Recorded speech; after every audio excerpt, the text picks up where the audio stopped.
Okay, hello everyone. My name is Zilo93, as you already know, and I thought maybe perhaps to make a podcast regarding to Nioh 2. And my today guest is Brilliant Suns Gaming. Hello, Brilliant. What's up, man? Hey, how's it going? Yeah, quite great. My idea here is actually to cover few questions or topics regarding to Nioh 2, and then we want to know, and probably people are wondering, why do we still play Nioh 2 in 2024, and why that game still keeping us there, and what is the reason? So do you still play Nioh 2, and why?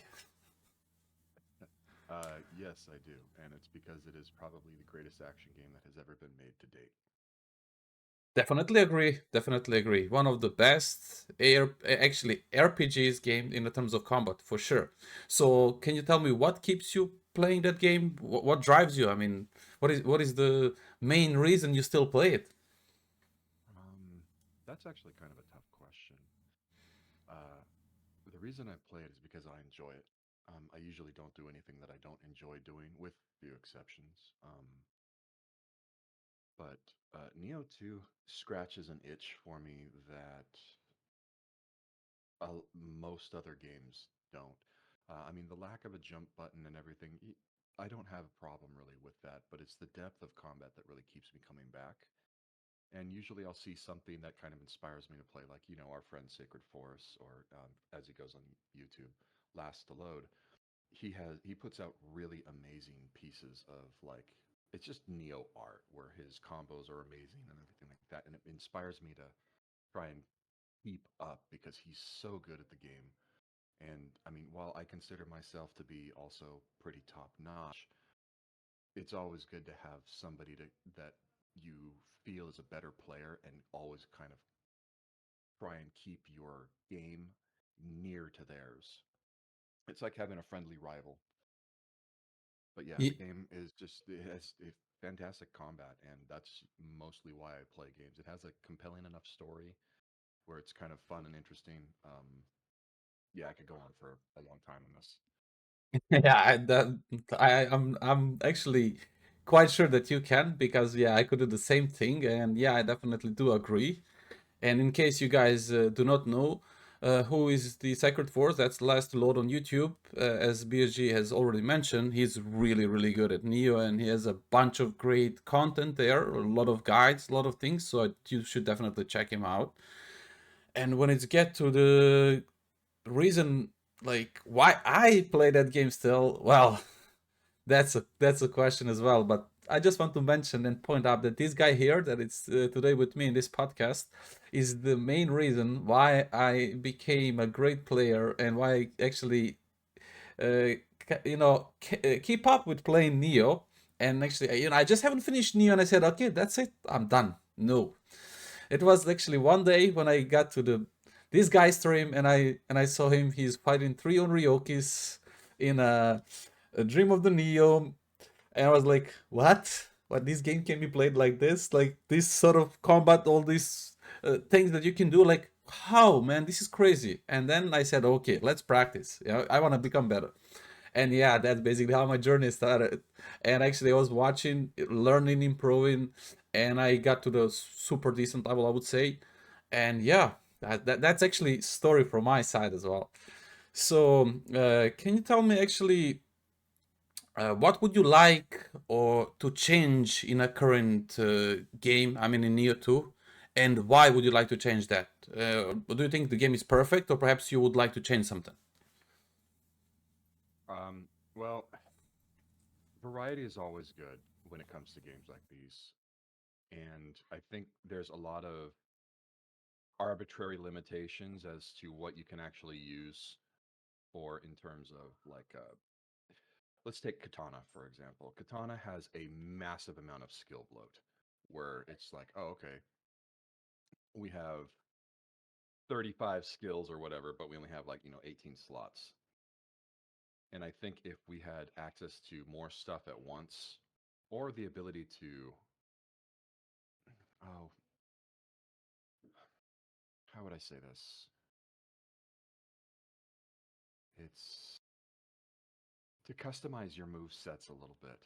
I think that would be I think that would really help the game as well in terms of making it even better than it is. Yeah, definitely. I mean, especially the dual swords that has like a 3 zillion one parry, and then they are actually Yeah, bind to the same button. Like, what the fuck? Why? yeah, they were bound to the same button, and not only that, but they weren't effective. Exactly. Oh, yeah, Like, you go if ahead. you take the difference between Earthly Flow um, from Neo 1 into Earthly Flow in Neo 2, you notice just how much better it is in Neo 2. Or, excuse me, in Neo 1.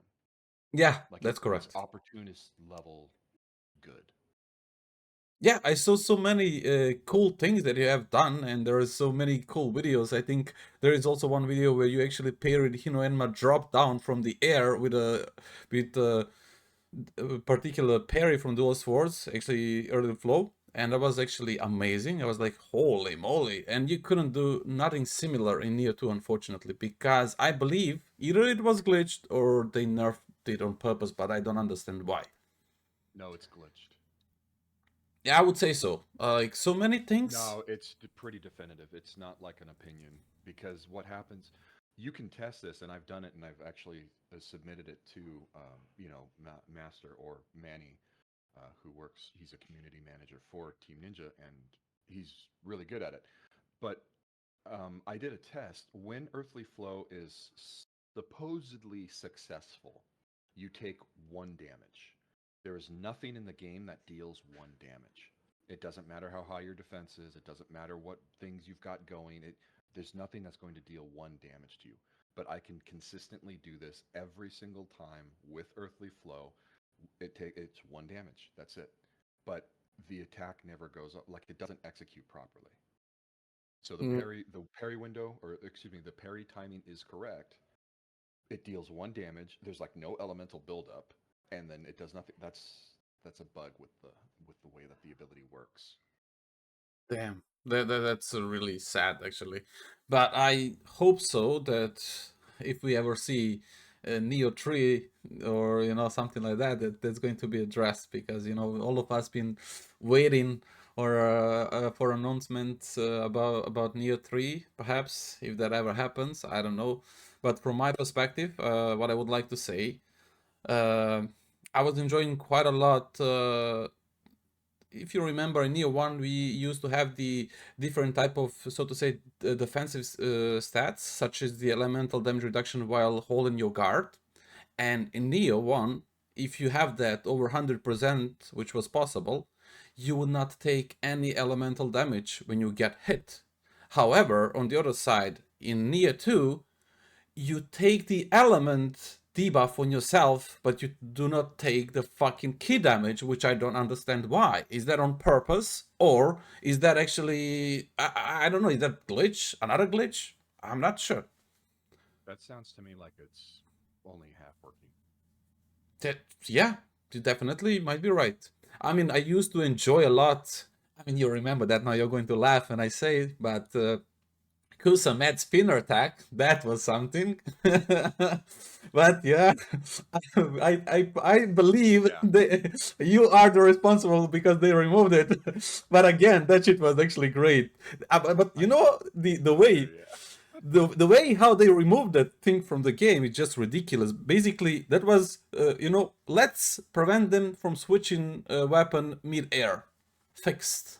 That was the biggest bullshit in my opinion because they could done something else and we could still but keep it's that. only for the Kusarigama because you can still switch weapons midair. But yeah, but we cannot trigger that effect because we have no Kusarigama. I No, mean, no, no. I mean, if you're drop like for the drop attack, you're in air, right? You yeah, can actually have your weapon unsheathed and then drop and then switch your weapon and basically do a drop attack with your secondary weapon. yeah. With all the other weapons, or perhaps you're talking about Kusa at this moment. No, all weapons you can. Uh-huh. Yeah, But yeah, all weapons. I used to enjoy that. That was actually quite nice that you could pull Mad Spinner, Heaven and Earth. Damn, that was Yeah, something. And the other day, I don't know if you have seen.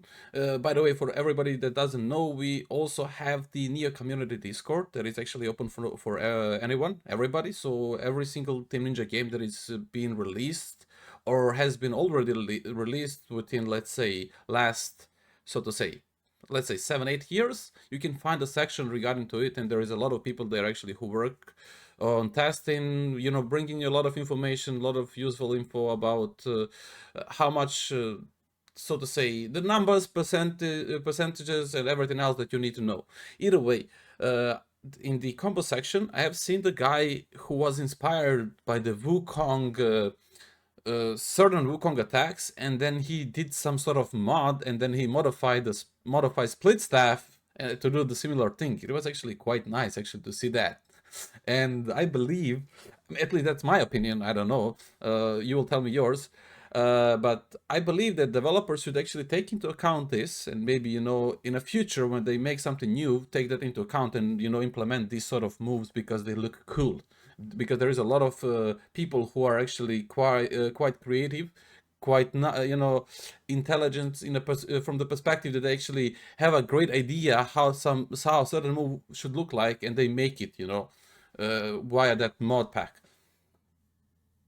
Well, I understand what you're saying, and to an extent, I agree too. But you got to make sure that the game is maintaining its identity. You know, Hmm. Neo is not Wukong, Yeah, or yeah, Wukong. So as long as you are staying true to the spirit of the actual game that you originally made, that's cool. But you can always make stuff better, and taking inspiration from another game isn't a bad idea either. I do Just absolutely agree. Yeah. waiting until the Wukong freaking cultists are like, "Oh, this is Wukong like." It's like, "Oh my god, please stop with your I mean, stupid it's cult." it's a nice game. It's okay, but combat is nothing spectacular. It's very simple. That's No, obvious. I just hate the cult-like mentality behind things like Souls. Oh, it has a parry system. It's Souls. It's like it's Sekiro. That's another Uh, thing. Yeah, Sekiro is not the first game that had a parry system. exactly. I mean, That's a problem. That's a big problem that we have. And what is the most interesting part? They haven't called Wukong Souls-like for a fucking first time in my life, in my gaming career. I have not heard fucking Souls-like term. I mean, like, why everything have to be associated with Souls? I'm not a big fan of Souls games. I mean, look, uh, back then in the days, I used to play Dark Souls 1, Dark Souls 2, Dark Souls 3. Good. Back then in the days when that was introduced, it was quite nice.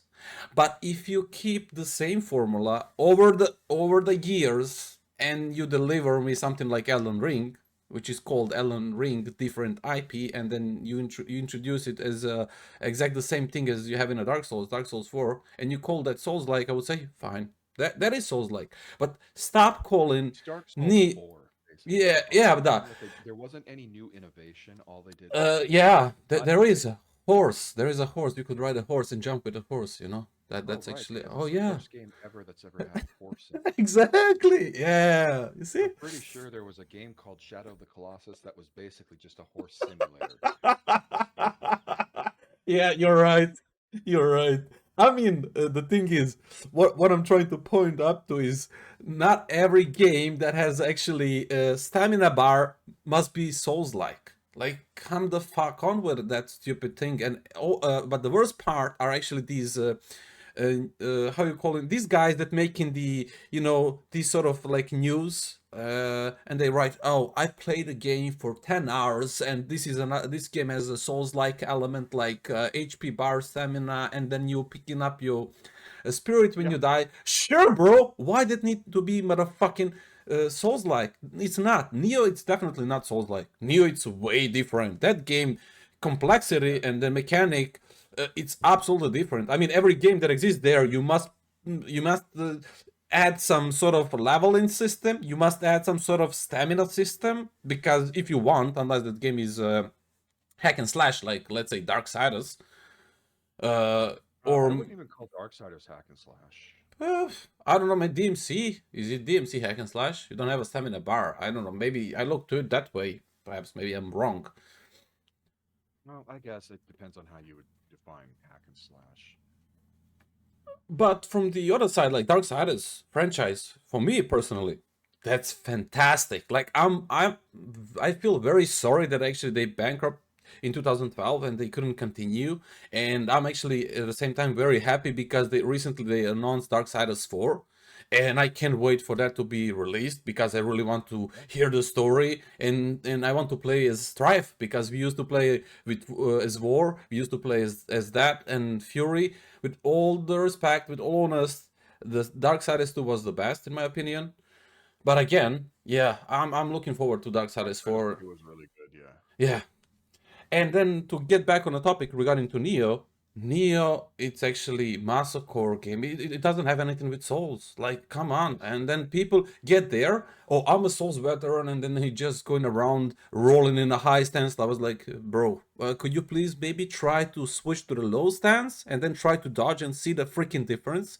Because they build that on purpose. So the stances Well, in E are built on purpose because you can utilize all of them depending on the situation and what do you need them for. well, I see I see Neo as sort of a it's like a troll on Souls players because they know that a lot of players are going to use the high stance roll because it's very reminiscent of Souls. Yeah. Hold on.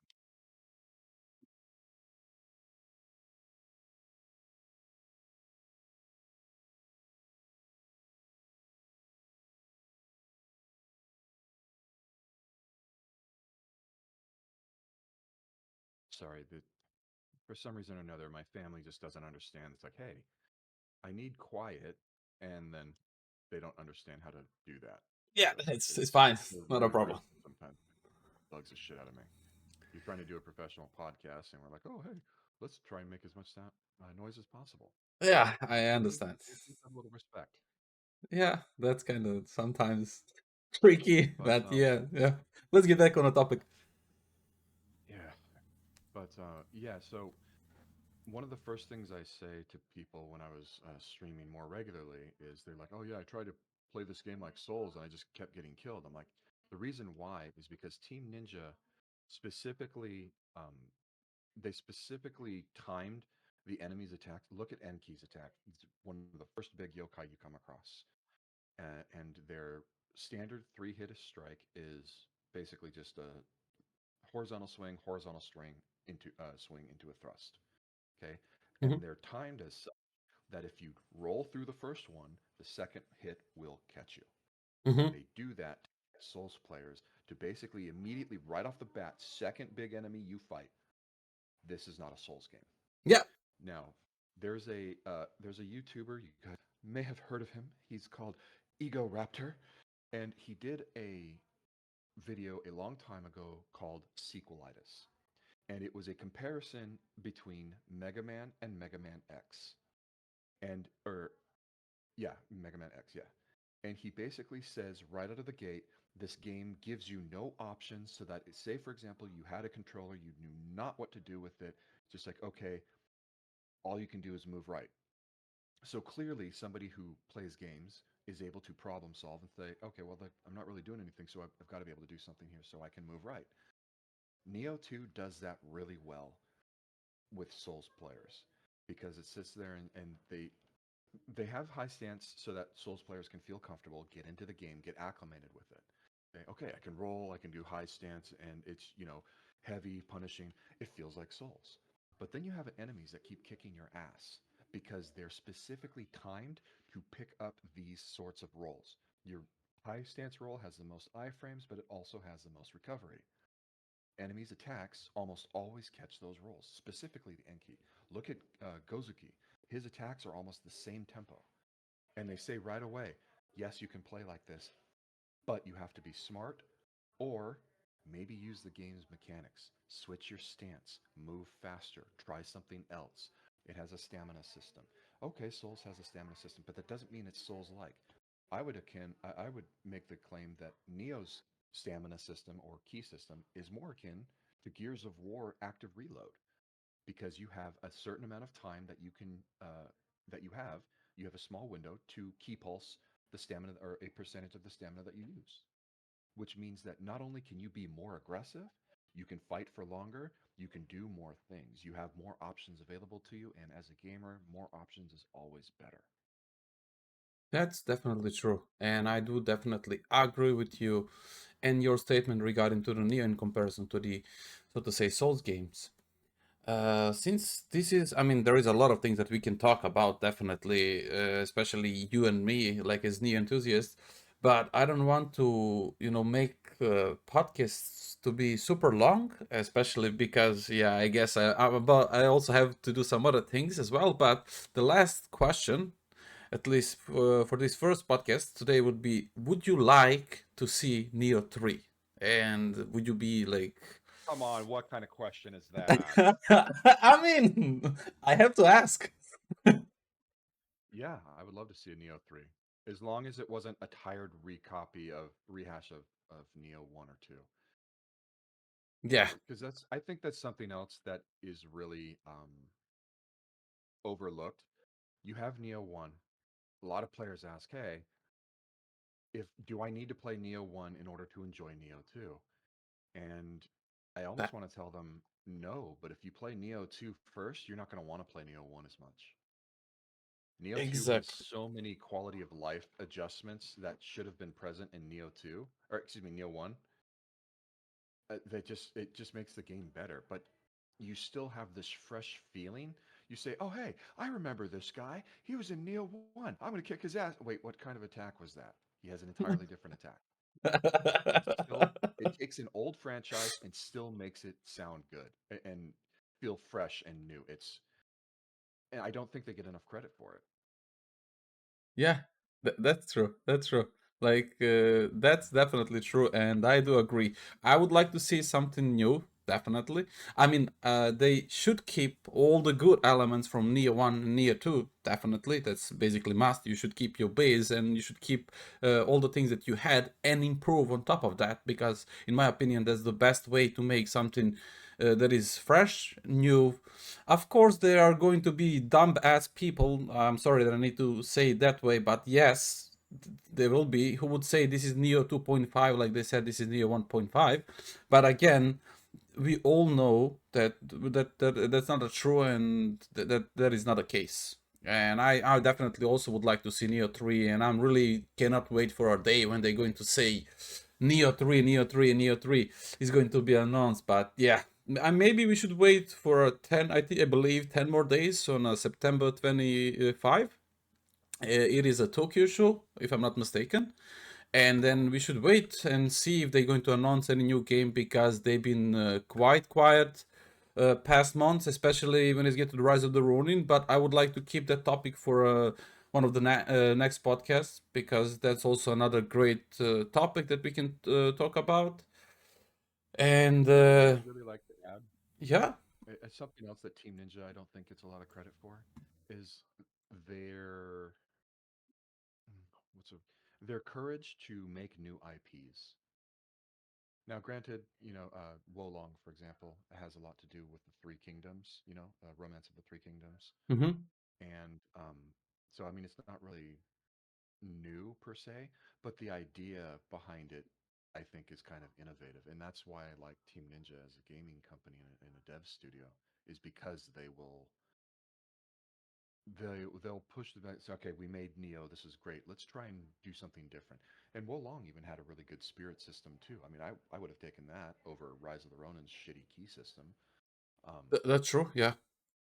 I mean, yeah, they took a key system that they had mastered in Neo, and then I don't know, neutered it, spayed it. I don't know, but it But was at it was least animals they that they did put down that. and put At in. least they Yeah, did that. That's the thing. They did it in a Wulong, but they seems to me did something entirely different in goddamn Rise of the Ronin, and I really don't yeah, know they took why. a step back in my opinion. Yeah, Yes. but Yes. Wolong was fine. Wolong was, I think, a step in a different direction, but still in the same parallel as Neo. But Yes. and then Ronan basically, those two paths that you were taking, Ronan fell off the cliff somewhere. Yeah, His but from in dead, the broken body lies at the body at the bottom. exactly, yeah. I mean, but from the perspective of all the moves that you have in the variety, in terms of the different things that you can do, like combos, Ronin is quite nice. Like there is a lot of new weapons, a lot of new variety things, and as I said, like there is a lot of things that to talk about, and there is not much time today. But yeah, Yeah. either way, I would like to thank you very much for joining me here today and talking about Neo 2 topic. And definitely, I would like to talk to you once again regarding to either again deeper in a Neo 2 topic or perhaps something else like regarding to the Team Ninja games or in general. Uh, Yeah, I'd be so down, man. I appreciate you having me. yeah, okay, man. Then I wish you a great day ahead, and then I guess I'll see you in one of the next podcasts. All right, man. Yeah. You too. Take it easy. Thanks for having me.